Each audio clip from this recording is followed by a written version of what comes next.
Hello, everyone. Hi. Happy Sunday to everyone. Thank you for joining us. Thank you for signing up. Thank you for taking part in the giveaway on Hwee's books. I'm joined today by Hoe Yeen Nie, author of The Magic Numbers, and we're here today to launch this book. Yes, thank you. I have it handy. To launch this book, and I'm really excited about this title because Yeen Nie has made a good point. We are a bunch of artists. We are creators. We're artistic, and it took this bunch here that you see in front of us to create a book on numbers. And why is this so?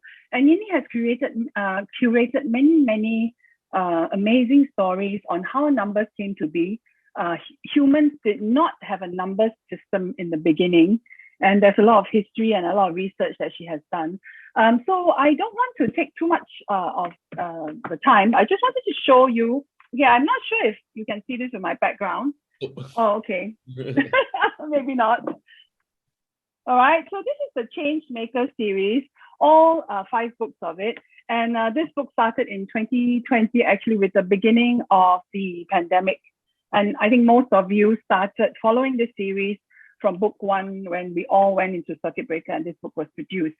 And then we had Railroads to Superhighways, which was about the development of the internet and social media, and of course the Earth Experiment about climate change.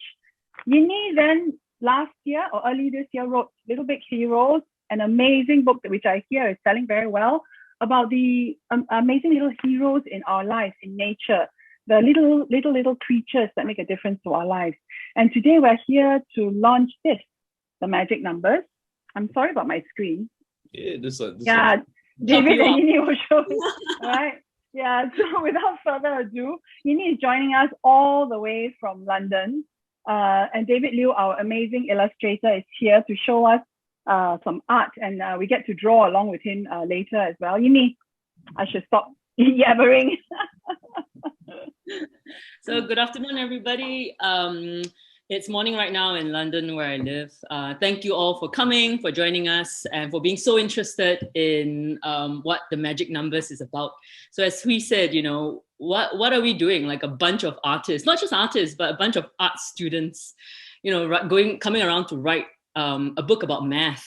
But I think actually, who better to write a book about math than 3 people who don't really have that initial understanding or deep understanding of math.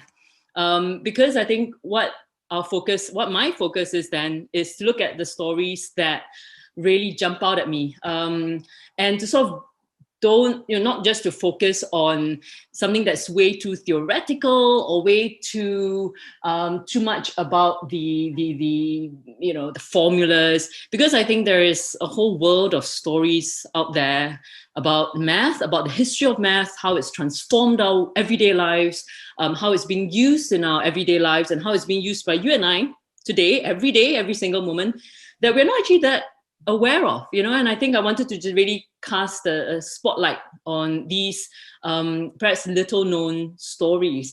And so if you look at the contents for The Magic Numbers, I go from how you can count, how counting even began, all the way to how math was developed at different times across different civilizations in Europe, in the Arab world, and how it informed and influenced the Renaissance period.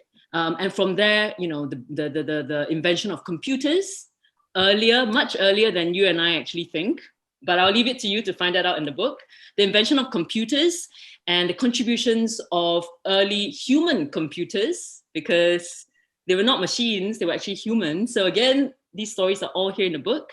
And of course, the development from computers to this sort of internet-based world that you and I really, you know, exist in. The fact that you and I are connecting now on a webinar, and the programming that goes in, and even, you know, all the transactions that we do, all that involves math.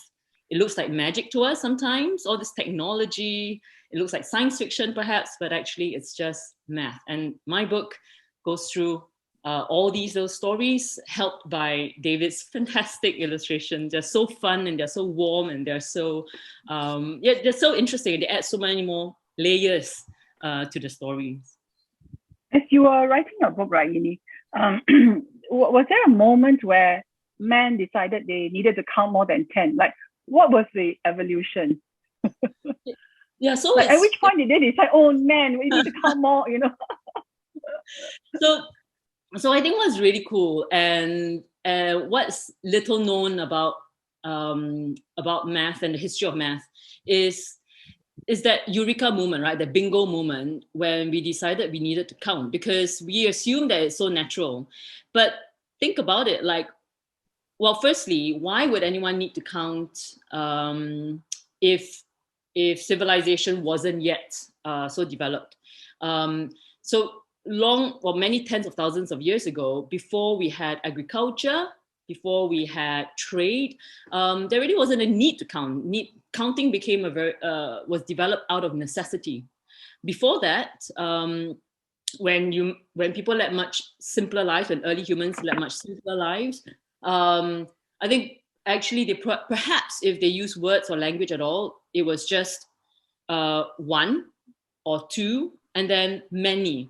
And what's curious and really interesting is that you actually still see some of that in existence today. People have studied tribes that still exist in Australia and in the Amazon, who don't have words for numbers, who don't really have a counting system, and what they do is they use their body parts. Like if you observe babies, in fact, if you observe how I count, we still knock off on our fingers on our hands, right? And then we finish one hand and we go to the next hand, and that's how people think that counting began. And I think there probably was that eureka moment many tens of thousands of years ago when someone just kind of looked at his hands or her hands and said like, right? Like, what can I do with these? What are these? And then this moment of recognition where they realized they could mark off quantities with parts of their body.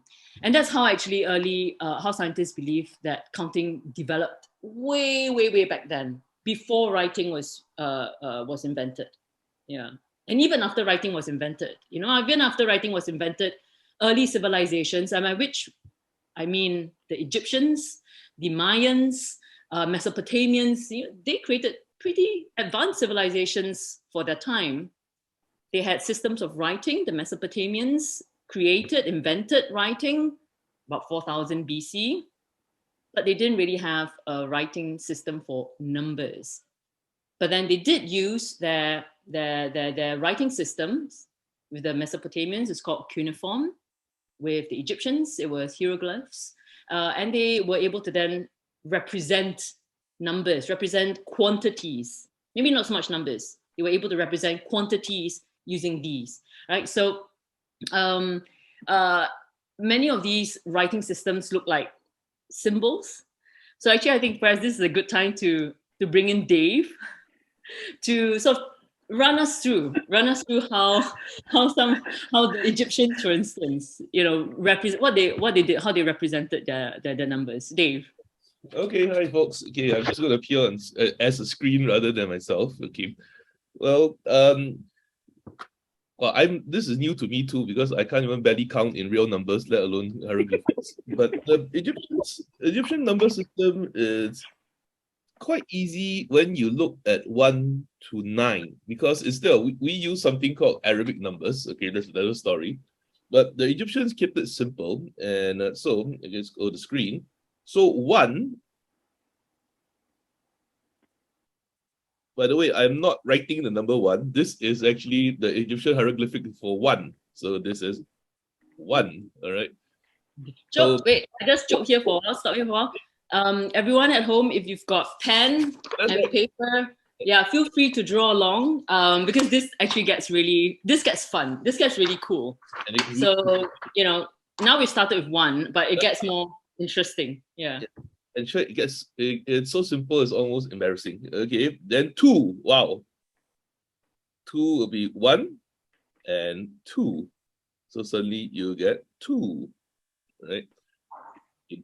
And I'm sure you can guess what 3 is. 1, 2, 3. Okay. 4. Wow. It's so complicated.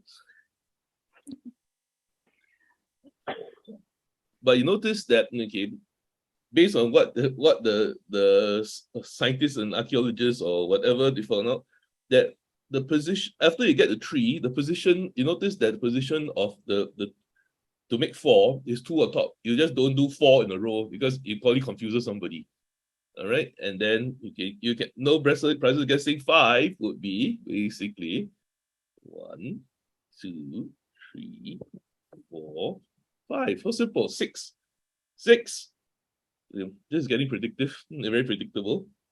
2, 3, 4, 5, 6. Okay. Does it go all the way, just single strokes, all the way from It'll one take to a very long time. As we can talk about it, you realize although this is quite easy to work out, you can see where the problem comes in after a while. Because okay, we got 8, 4, and I'm running out of space here, and 9. Your 7 is short. Your 7 is short of 1. Oh, sorry. You see, I can't. Even hieroglyphics is the 1, 2, 3 rows of 3. Okay. Okay, it sounds cool. So, any guesses of what 10 will be? 5, 5? Okay. So, I think by then, whoever invented or developed hieroglyphic numbers basically goes, okay, this is getting insane, all right? If I'm going to keep drawing this, it's like, what happens if our numbers go beyond 9? Okay, 10, you're going to draw 10, and then 11, and so it gets crazy. So they basically did this for 10. It is this. An inverted U. Oh. Yeah, right? Okay. So what do you guys think? Okay, 10, would 11 be a 10 and a 1? Apparently not, because that would be and it will lead to Roman. It's a different ballgame. So it doesn't work that way. But when if you look at this, these will be the first. Okay, 1, 2, 3, 4, 5, 6 up to 10. So you can also start seeing basically you can do 11, 12, but what they do is actually to tell you that was reality. 11 basically is right 10 and 1. 12 would be 10 and 2. You keep adding in up to the point of, if you get 20, would be 2 hurdles. 30, 1, 2, 3. And the single units.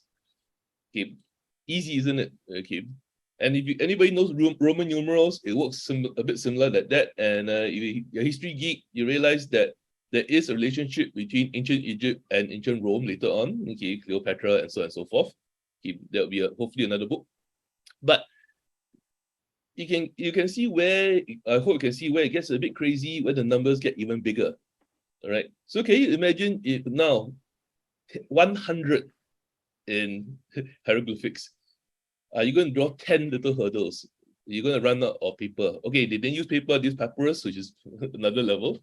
Okay, and it's not cheap. So the clever Egyptian mathematicians developed another symbol for 100, and 100 in hieroglyphics is a little. Wow. Okay, quite artistic. Not me, but the number 100. Cool. Okay. Yeah. So how did they discover? Sorry, Dave. How did they discover this system? Like, was it carved somewhere, or I mean, it was. Well, was it carved? All Egyptian languages, okay, how they figured hieroglyphics was like when I suspect it's a Rosetta Stone, but numbers I think they could guess after a while. That there's a lot of guesswork, okay, because okay, you think okay. it gets a bit strange after 100. So far, it's quite logical. 1, 2, 3, little, okay, sticks, okay, right, you get a 10, it's a little hurdle, more 10 and 1.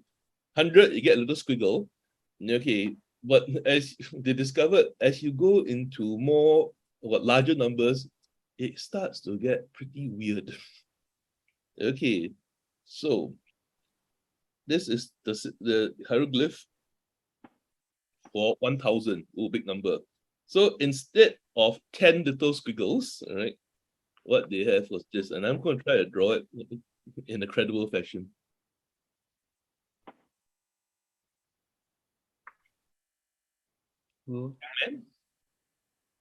Okay, sorry for lollipop. I think that Pac-Man only lollipop of a very much older generation. Oh, So cool. it's 1000. Looks like a flower. Is it a flower? There is a reason for that. If you, I guess in Egyptian symbology, maybe little Pac-Man could be a quarter moon, like right?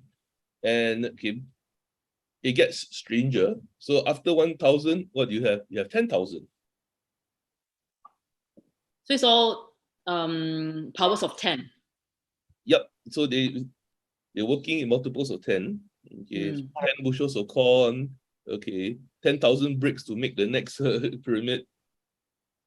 This people is 1,000. I told you guys. My finger. It looks like so. Okay. So how many fingers of blocks do you need to build the Great Pyramid of Giza? Okay. More than the engineering. More than 2 hands worth for sure. So like us doing fingers. So yeah, so fingers somehow always figure, when it comes down to numbers, and the story gets weirder. Okay, now we go to 100,000. All right, 100,000. What do you think? 100 fingers, that would be hilarious. So I think, jokingly, I think whoever developed this ran out of ideas. Okay, and wait for it. Okay.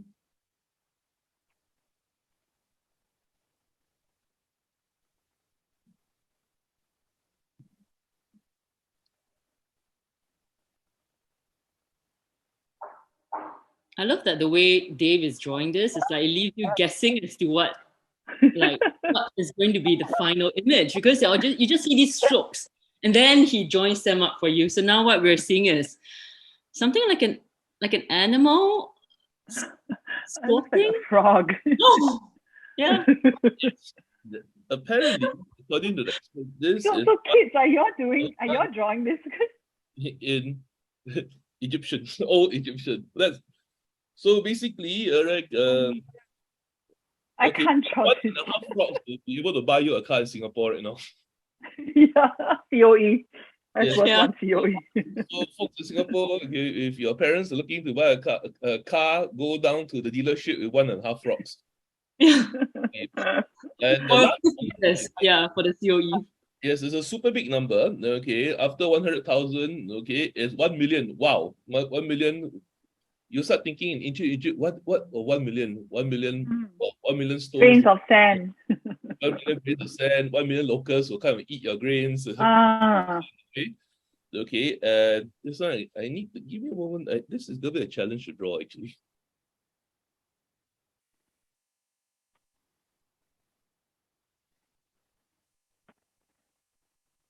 Yee Nie, I'm going to ask your young readers to make up a number after this. Yeah. I don't think I could pass it. I can't pass this exam. You had to think like an Egyptian.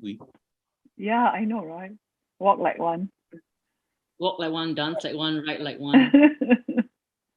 I don't think you can do math like one, which actually, bring me to a really interesting point, which I'll talk about after Dave, when he finishes doing this. Anybody can see what's happening?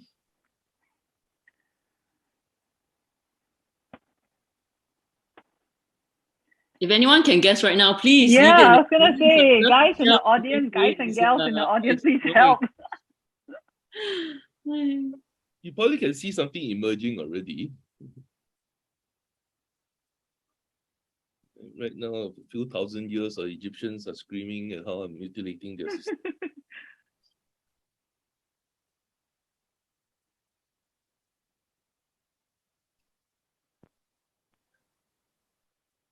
Wow.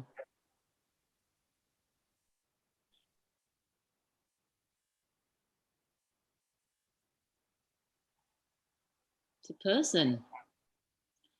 A person with a really hipster ponytail or flame like a on the pharaoh head. looking person. Yeah. Appropriately ancient Egyptian haircut. Very cool. He needs to wear expressive. Wow. And basically, that, folks, is ancient Egyptian for 1 million. Oh my gosh. Wow. So you can almost guess or make a good guess of why it looks that way. He's like holding his fingers up in the air, waving them. He's kneeling down because he's probably tired. And there's a little thing on his head, looks like flame, because his brains have basically burned out. Try to calculate 1 million. On fire. It's just too big. So I think it's a hipster at a rave. yeah. Hipster. But he's kneeling down. I think he's too tired. So I guess in the end is that if you want to write a number, like for example, okay, what year is this? Is 2022. Yeah, shall we try? Shall we get our young readers to try? All right, so the year, folks, will be 2000. Oh, I'm trying to. My numbers are becoming very Egyptian as well. Eh.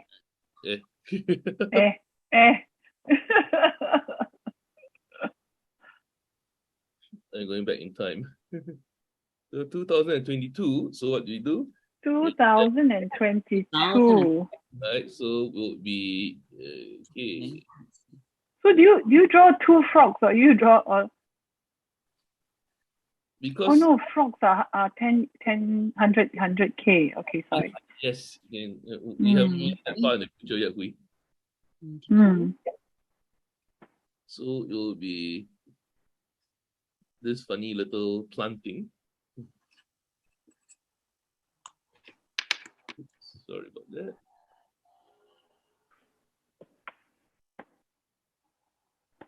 That's 1,000. Okay. Hey David, you cheat lah. What? Yeah. You copy paste. Copy and paste only.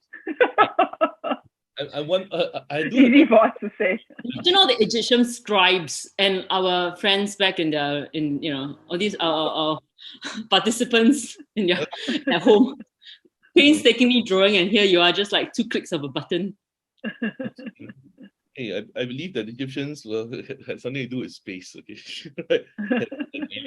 All right. So 20. 2000. This is 10. Yeah. So we would have 1 hurdle, 20. That's okay. I won't cheat on this one.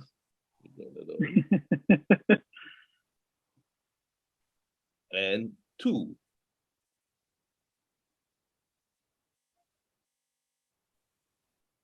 There you go. Yeah. Okay. So I'm gonna take a picture of that. So 2022. I did my homework. This will be. You did. 2 hurdles and 2 sticks. Go figure. Yee Nie, can you show that again? Show your. Okay. Oh, cool. Right.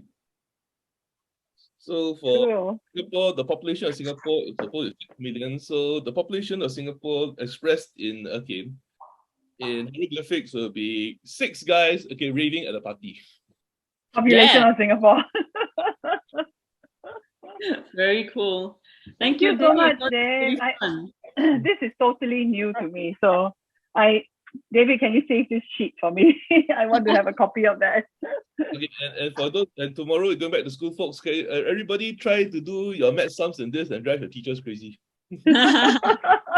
Hey, but yeah. Dave, you make a very good point. But before I want to go into that. But first, kids, if you really like the exercise that Dave just brought us through, there is a whole chapter in my book on how ancient civilizations wrote or represented or drew their numbers. Right? So we've we've got the ancient Indians, we've got ancient Greeks, we've got the Mesopotamians, and of course, we've got the hieroglyphs just right here. Okay, so that's chapter 2. Let me count thy ways. Now, one point that David brought up, which is, kids, go and do your math. The thing is, how are you going to do your math with hieroglyphs? How, even when it comes to Roman numerals, how do you do your math with a series of symbols? How do you do something like, you can do maybe 2 + 2 = 4, and you could draw it. But what if you start to get really complicated stuff? And bear in mind that, one of the reasons why we do have these big numbers represented, such as 1,000, 10,000, a million, even 10 million, is because the Egyptian civilization at the time was already quite advanced. Agriculture had already been developed. Trade certainly was thriving. They were building big cities, not just along the River Nile, but, spreading across the lands. They needed to keep count of lots of things, and just purely being able to draw these hieroglyphs just wasn't going to be enough. The scribes' hands would fall off. They run out of papyrus before they could make a proper accounting of what they had to do. So this kind of using symbols to represent numbers and quantities worked well enough for civilizations, but many of them were still thinking, how am I going to do math? How am I going to do, if I want to say, for instance, calculate or work out the size of my farmland, or how much I can bequeath or leave to my children after I die, I need to learn division. I need to learn multiplication. And hieroglyphs makes math extremely complicated, long, and arduous. So there did come a time when they were looking around for, or they were open to ideas of a better way to represent numbers. And this better way came in from the East. In about 7th century in India, the Hindu civilization there developed, also from drawings and symbols, numbers or ways of writing numerals that you and I now know today as, we call them the Indo-Arabic numeral system. Literally 1, 2, 3, 4, 5, 6, 7, 8, 9, 10, the way we write numbers now. That was developed in India. It started in the 7th century. There was a lot of, that's right. That's what you can see Hwee holding up now. So it looks very similar to the numbers that we write today. Arabic scholars and traders who were studying, math and developing math and philosophical ideas, they saw these numbers and they thought, it's a really good idea. So they brought it back to them. And from the Arab lands, the ideas then spread on to the rest of Europe and the Western world. So the way we write numbers 1 to 9 was invented in India in about the 7th century, and then brought to the Arab lands. And then after that, spread on to Europe. And the reason why they became popular was because they made math so much easier. Suddenly you didn't have to write 9 strokes or 9, raving gods. All you had to do was write a single symbol, 9, just a stroke that you and I are so familiar with. It made it so easy, and it shortened everything.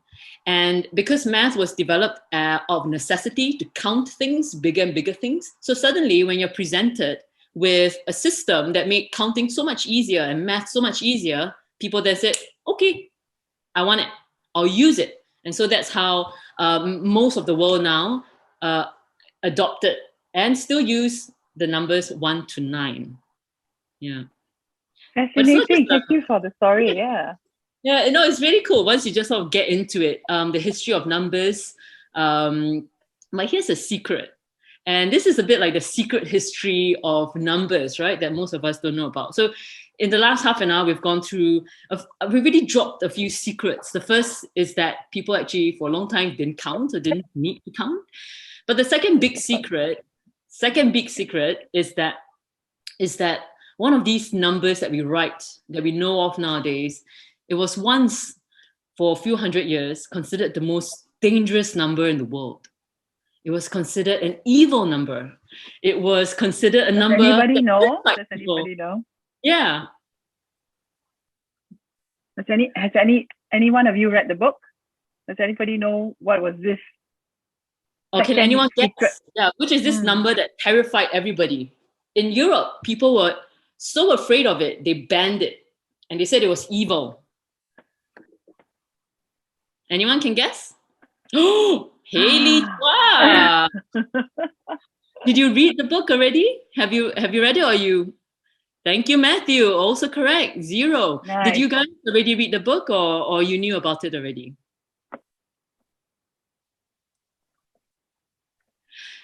So yes, the answer is 0. 0 for a long time was considered a dangerous number, a number to be feared.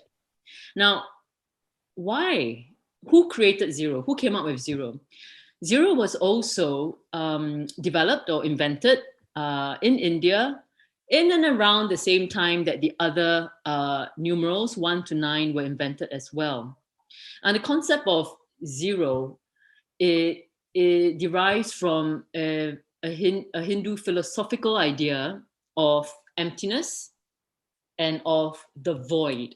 And if you think about it, a 0 for us nowadays, for us now, it means nothing, right? It means nothing. It's an absence of anything. It's 0, nothing there.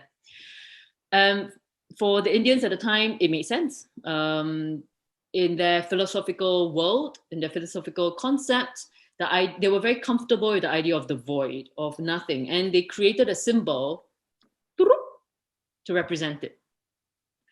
But then when this idea spread to Europe, Europeans who were at the time Christian Europeans, they were shocked, because how can there be an absence of anything? Like, in their worldview, in their philosophical worldview, for medieval Europeans, Christian Europeans, you can't have an absence, you can't have a void. Because if you have a void, it means that there's an absence of God. So for them also, religion at the time, of course, ruled, was a big part of their lives. It influenced the way they thought. And so they thought that it cannot be possible. And so anything that suggested a void must be evil. And so they were terribly afraid of it. And for a long time, they refused to use it. And in 1299, in Italy, the Florentines, who were extremely successful traders, they banned 0. They banned 0. Why was that? Can anyone guess? Okay. So why was 0 banned? Why was 0 banned? It's like, nah, not allowed to exist. Not so much because of the fear of the void. There was a much more practical reason. So merchants, very practical people. And for them, a 0 could change. A 0, firstly, you could have, a quantity. Let's say you want to buy a bag of grain, and the price is 99 whatever currency. You add a 0, you can easily add a 0 to the back of it. And suddenly it's 990. What? The price has been inflated. So merchants hated the idea that you could easily manipulate prices by sneakily adding a 0. And you didn't even have to add add an actual number. Another reason why they didn't like the 0 was because you could also add a stroke, and in one quick stroke, change a 0 to 9 or a 0 to 6. And so for the merchants of Florence in Italy, they thought, you cannot, you're playing cheat. So therefore they banned it in 1299. But the idea of 0 is still extremely useful, because it still allowed you to represent a certain quantity, which is no more. And so they used it in secret. And so there was an Arabic word for 0, is SIFR. The Arabic word for zero is S-I-F-R. It is spelled sifr. Oh, sorry. Well, spelled S-I-F-R is pronounced, I think, sifr. And so the merchants in Italy and eventually the rest of Europe continued to use zero in secret. And they called this zero S-I-F-R cipher, which eventually in the English language became, anyone? It became cipher. C-I-P-H-E-R.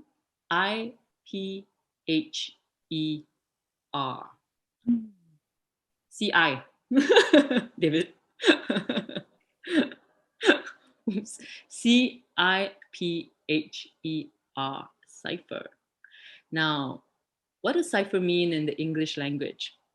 So cipher, back in time in medieval Europe, the zero was used as secret, and cipher was also used to suggest secrecy and hidden meanings and code. And that's how we also use the word cipher in the English language today. We use it to denote something that's a code.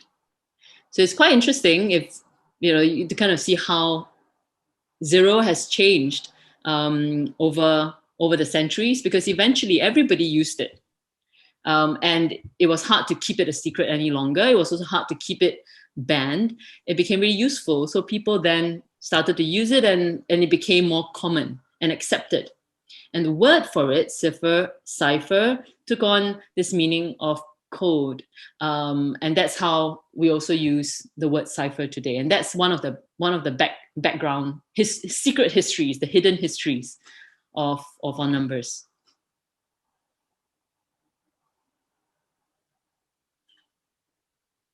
I was trying to type in something, but I'm not sure if our audience can see it. Mm-hmm. I also going to add, I don't know if check writing is still fashionable, but I believe even when we write checks, we have to be very careful of the zeros. That's why we always have to put a dash and an XXXX to indicate, so that, the theory, I remember being taught to write a check in my in my young days, and I remember being taught not to leave a space so that somebody couldn't add zeros to it. So it's still relevant now. Yeah, zero has a lot of power. Yeah. Yes. And if back in when we had to write checks, right? Yeah. If I were to pay you something and give you an order, you take to the bank. Not only do we have to write the slash, but we will have to write .00 to mean no cents, right? $0.00 or something, and plus the slash, just all to prevent one from sneaking in a zero, because you can so easily sneak in a zero, and then suddenly you've multiplied the amount by 10 or even more, right? So that's zero. But zero was also really useful because, the thing is, of course, the Egyptians and the Greeks and the Mayans and the Mesopotamians long before the 7th century, they had a zero as well. But they didn't think of zero as a number that you could do math with. They thought of it just as a dot, usually, like what they call a placeholder, so that if you're writing, say, 2022, then you don't just leave a blank, but you might be able to then leave a dot to sort of say, okay, this is it shows that it's a 2000 rather than a 20, or rather than a 200 or 2. So that's how the ancient civilizations thought of zero. A useful thing, good to have, but not important for math. And it was the Indians who completely changed that point of view, that zero could be used as math. And if you think about it today, I guess most of you watching us at home today in primary school, perhaps upper primary or even early secondary school, you might already be learning, eventually you'll learn things like calculus. You also learn algebra, but all these math equations and mathematical formula and ideas can only be developed when you have zero. Because once you have zero, you can then think about not just positive numbers, 1, 2, 3, 4, 5, all the way to infinity, but you can think of negative numbers, right? Then you can start doing all these crazy equations that do with negative numbers. And with zero, you can also develop new math concepts such as calculus. So that's just some of the really cool things about zero. But I want now to yes. No. So you've told us two secrets, I think. You've told us secret one, for a long time counting did not exist. And secret two, which you just told us about, people were once terrified of zero. Right. And then what's the next one? I think you're talking about ciphers. Yeah. Yes. So the third secret is that math plays a huge part in code. To be a great spy, to be a spy master, to be a code breaker, you actually need to know math. And we go back to the idea of zero and cipher. Another meaning of cipher is code. And there really is a strong relationship between code making and code breaking and math. So one of the fun stories that I researched, and which was also in the book, is how in Roman times, Julius Caesar would send off coded messages to all his different parts of the great Roman Empire. But to prevent his enemies or anyone from reading them, he'll write them in code.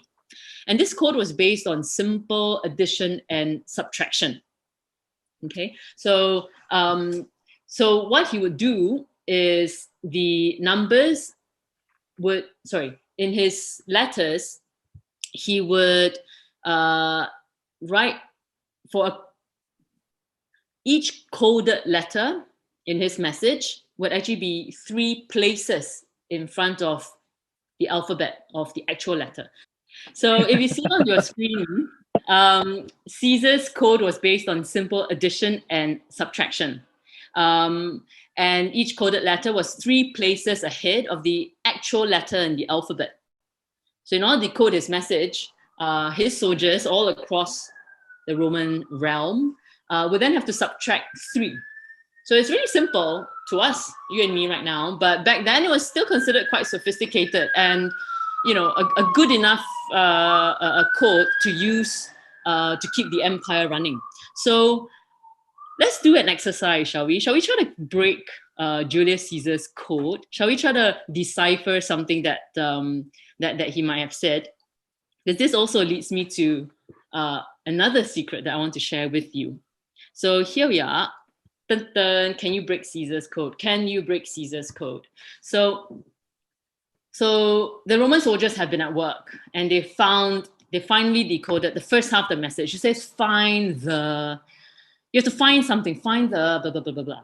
But what is it? Okay, so what they have now is JROGHQ, and then you've got UDWLR. What's that? What is the great Caesar trying to tell us? Find the what? Okay, so I want all of you to take part if you can. And to help you along, I've already written down the alphabet. So it can help you. That's our code key, right? So it allows you to solve the code. So just remember, Caesar, when he wrote his code, each coded letter is 3 places ahead of the actual letter that he wants to use. So we'll give everyone about a minute. Just based on what you see on screen, can you try to decode, to break Caesar's code?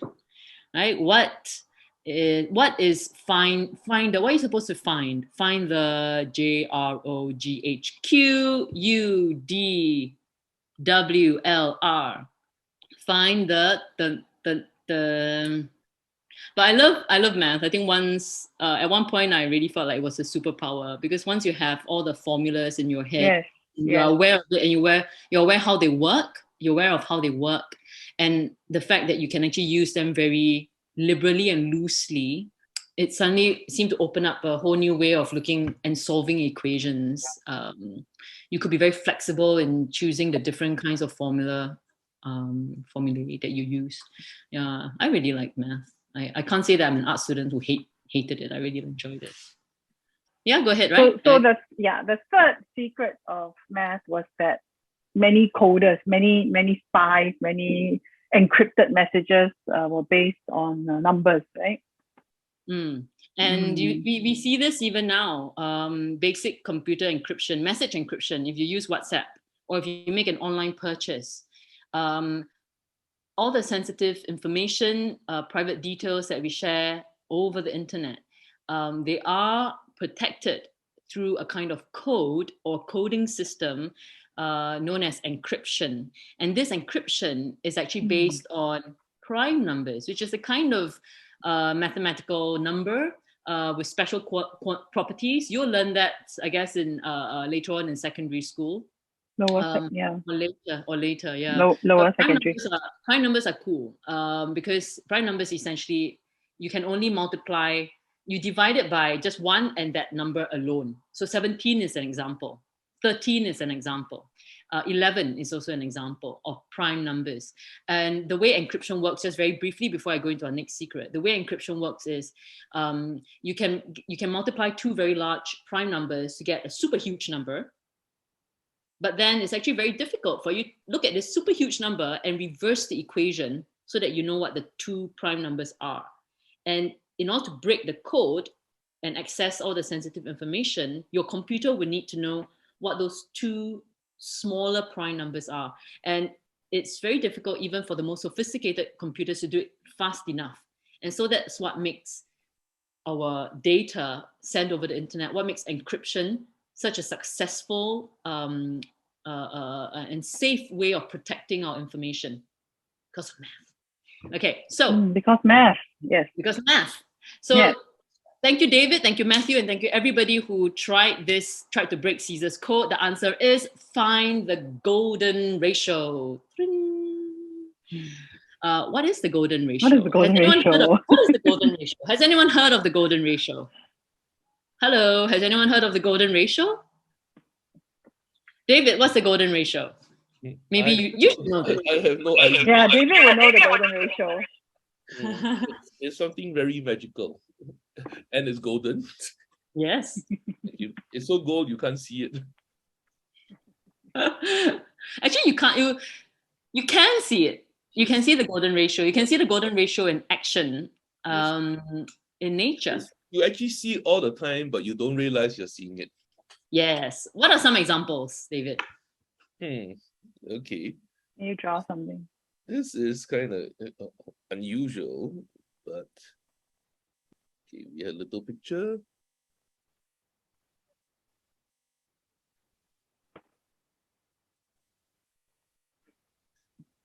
Okay, it's a rectangle. Okay.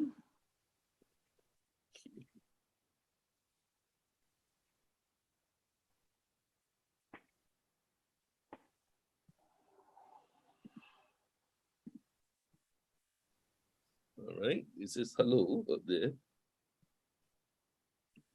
So if in a way you look at the page, the golden ratio is at work here. That okay, let's move it down a little bit. It takes up 1/3 of the page. Okay. And there's something magic about this kind of design is that it is supposedly, okay, they say supposed, but it's actually unconscious, it's the most pleasing design to the eye. Okay. So let's say hello, and this little guy is down here.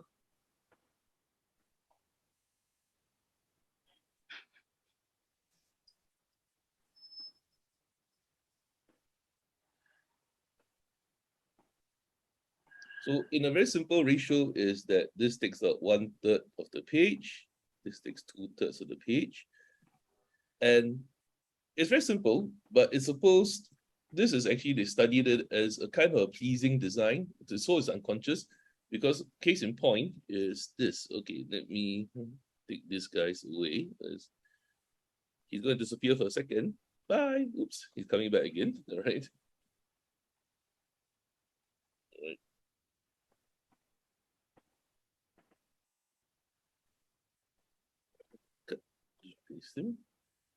If we do this, Right. I'm looking at it as an artist's point of view. This actually changes the relationship a lot. That now the guy's bigger and hello is there. It's sounds imbalanced. Okay, for some folks, some people they find it interesting, but for most people in general, there's something very uncomfortable about this. It's very unconscious, is that it doesn't seem to be right. Okay. So the idea and actually for artists, the golden ratio is basically goes on proportions. Okay, what is the ratio of stuff? So in the end, is like, for example, a face. Oops, sorry about this. Yeah, it's like in nature, on a face and all that, right? Okay, so Mr. Smiley Face, the way the golden ratio will work is that the relationship, the connection between all the points here and there makes a pleasing thing in nature. So if you can imagine, there is a bit of imbalance. Oh, sorry, here. Okay, let's cut off. It's about balance, it's about creating harmony through the correct use of proportion. Okay, sorry, he lost his eye. Put his back eye back there.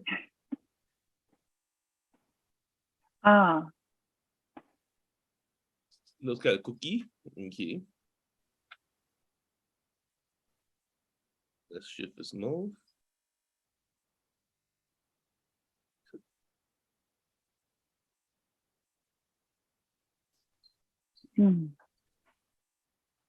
It might be fun, but this is actually out of the ordinary. If you see a person whose face is arranged that way, it'll be either very unique or you start calling the doctor straight away. Something's not out of balance. But there are many ways to explain the golden ratio. This is one in art, but I think one we could talk. Yeah, you could talk about the Fibonacci numbers. I can talk. Yeah. Okay, go ahead. Yeah, maybe Fibonacci will be better to explain it. Okay, so the golden ratio, as David said, is about proportion. How do you arrange or compose elements in a picture, in a frame, in order to make it the most balanced and pleasing and harmonious? And our brain somehow unconsciously, subconsciously registers a certain kind of proportion, 1/3, 2/3, roughly, right? In ratio form, 1/3, 2/3 gives us the best kind of harmony, and it's the most pleasing, it's the most beautiful. In math terms, in number terms, people refer to this as 1.618. They call that the golden ratio. This magic number is 1.618. And if you, and they say that if you take Leonardo da Vinci's, I was about to say Leonardo DiCaprio, but he's the wrong. No. So if you look at generation.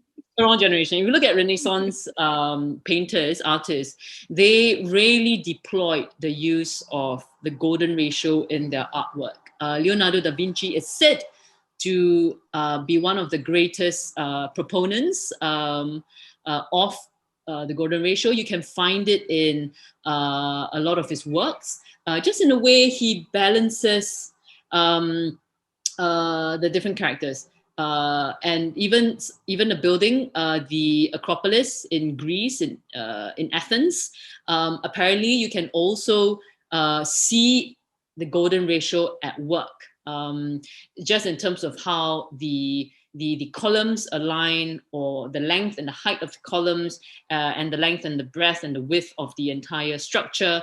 It gives you somehow, you can find 1.618 in there.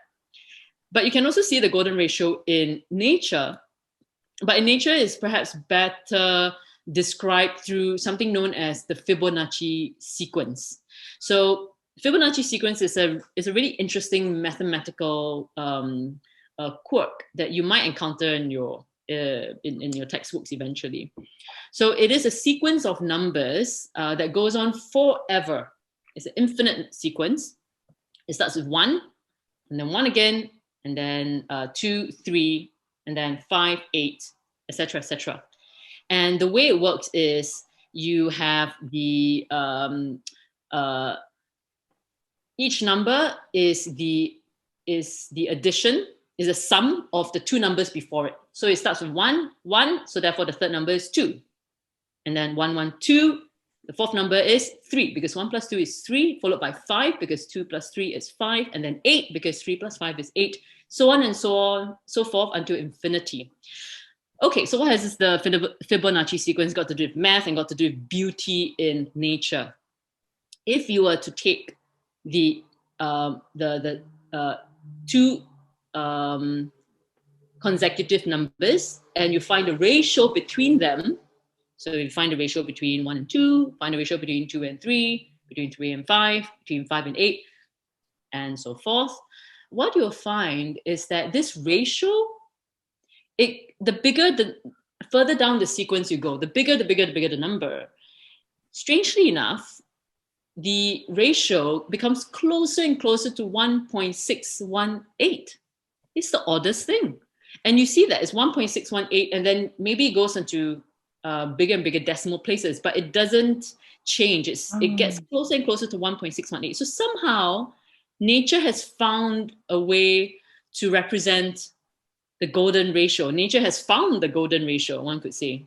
And you don't just, it's not just a mathematical quirk. It's not just a cute little property of the Fibonacci sequence. You can see it represented in the spirals of shells. You can see it in, again, the spirals or the arrangements of the middle part of a sunflower. You can see in the way in certain plants, the way petals are arranged, in the way leaves are arranged. Somehow they all conform to this idea of the Fibonacci sequence. Or perhaps I should say, the Fibonacci sequence can predict the arrangement of the curve of a shell or the arrangement of petals on a certain leaf. And you see that in nature all around us. And because when you find the ratio between two consecutive numbers of the Fibonacci sequence, you find that they get closer and closer to 1.618. They correspond to 1.618. They correspond to the golden mean, the golden ratio. So that's why they say the golden ratio and the Fibonacci sequence have such a close relationship, and why one can be explained by the other. So that in a way is secret number 4, which is nature's secret math, right? Is the Fibonacci sequence. It's almost like programming nature to be as beautiful as possible. And this programming code is a Fibonacci sequence. I mean, don't you think, Yeen, that is how math has come back to art again? Math is in all art in that sense. Yeah. Math is all around us in the things that we use, in the things that we in nature. And actually, it's not just what we see in the computer screen. Even when we go out into the real world, so to speak, and walk into a shop, I don't know if there's any time for me to quickly dip you a bonus secret number 5. Go for it. But actually, and this has been known for some time, but most of us, so I'll let you know the secret. Retailers also use math. They use math to trick us, into buying more things than we really need to. Perhaps we already know that retailers are always very keen to get us to buy stuff, but they do use a secret trick. The secret trick is in the pricing, is in numbers. Does anyone know what that secret might be? The retailer's secret, the shopkeeper's secret. Okay, so the shopkeeper's secret. All right, let's do it this way. Let's say you go into NTUC, Fair Price, or any shop, and or you go into a sale, and all around you, all these price tags, they're saying, buy something for $4.99, something for 99 cents, only $1.99 for a microwave oven, or $199 for a microwave oven. It's actually this retailer secret is known as the power of 9 or the power of 99. And it's not so much math, but psychology that somehow does the magic in this little trick, this little trick. Psychologists have discovered, and shopkeepers have also discovered, that somehow when you price an item at 0.99 cents or at $99, somehow just shy of $1 or 1 cent from a big round number, people would just think, okay, if something is priced at $4.99, it's closer to $4 than it's closer to $5. they don't see it as, oh, it's almost $5. They'll think, oh, it's almost $4. Just a little bit over $4. It's easy, it's cheap, not bad. I'll buy 5, I'll buy 6. You know, somehow, and the next time you walk into a shop, all of you back home, next time you walk into a shop and you notice and you're scanning the price tags of something that you want to buy, just think about it. If something is $17.99, do you actually think, oh, it's almost $17? It's not bad, it's only $17. Or do you actually think, oh, it's almost 18? Because somehow our brains don't quite register that we don't register what's on the right side of the number. When we're faced with 99, our brains somehow just only focus on the left side digit. And so we think it's actually smaller than it is. So that's the retailer secret. And that's how they catch us to buy more things. They make it seem cheaper than it really is. Yeah. There you go. We have 5 secrets. Oh, I found it. So kids, you can look up in this book as well, the power of 99. And it happens all the time. It happens in retail all the time. Yes. Yep. So Yee Nie and David have shared with us 5 secrets in math. And actually, it really, really goes to show how much math is part of our lives, and math has been part of humanity for as long as we know. And I'm just really, really grateful that Yee Nie has curated all these stories into this book, right? And I guess it's a bit of a time for showing you the series as well, because I fixed my background. So the Changemakers series, right? This is all of it. Has a very, very simple objective. Yee Nie is an award-winning film documentary maker, and she curates amazing stories for us on TV. And now she has taken that skill to curate amazing stories for our young readers. And the simple objective of this series is really to bring to our 8-year-olds, 9-year-olds, 10-year-olds, 12-year-olds, all the topics and issues that we face in our lives that you might learn about later in life, but we believe that we can, with illustrations and with good curated stories, we believe that our young readers can read about pandemic, climate change, biodiversity, actually, right, Yee Nie? This is Yee Nie's first title. And then this is about social media and the internet. And of course, today we're here to launch the magic numbers. It is an amazing book. I had the privilege of reading it earlier on, and I learned so much. But today, Yee Nie, sitting with you and David, I've learned a lot more. And you are such an amazing storyteller. I just want to thank you for taking time out from your time with your baby and beaming to us live from the UK. And for David for working so hard at illustration today. If any of you, I can't see you, our young readers, but I know you're there. If you're a fan of this series, you know that David's art gets to the point of what the writers like Yee Nie and I are trying to say, and he's really, really funny, and I think it's a big part of why you're enjoying this series. So sorry I took so long. I just needed to, have some go-yard today for the moms and dads, and there's you can get any of these titles at bookstores, Times bookstores, right there on the link, Closet Full of Books, Kinokuniya, Popular, etc. So and thank you for your time. Online as well, online as well. So many, many vendors. Thank you so much for spending your Sunday afternoon with us. Thank you so much, Yee Nie, for beaming in from London. Thank you so much, Dave, for spending Sunday with us, illustrating for us and teaching us your hieroglyphs. And I guess that's a wrap from us. It's 4:10, and I believe that this video will be put on YouTube for prospective viewers. So thank you for spending time with us today. And that's all from us. Everyone. Thank you so much. Bye-bye. So, thank you. Big numbers, spread the word, spread the love about the Changemakers series, because it's such a fantastic series from Marshall Cavendish and Hwee's Magic Brain. So, thank you so much, everyone, for being such great participants. Hope to see you at some point again. Thank you. Thank you. Bye.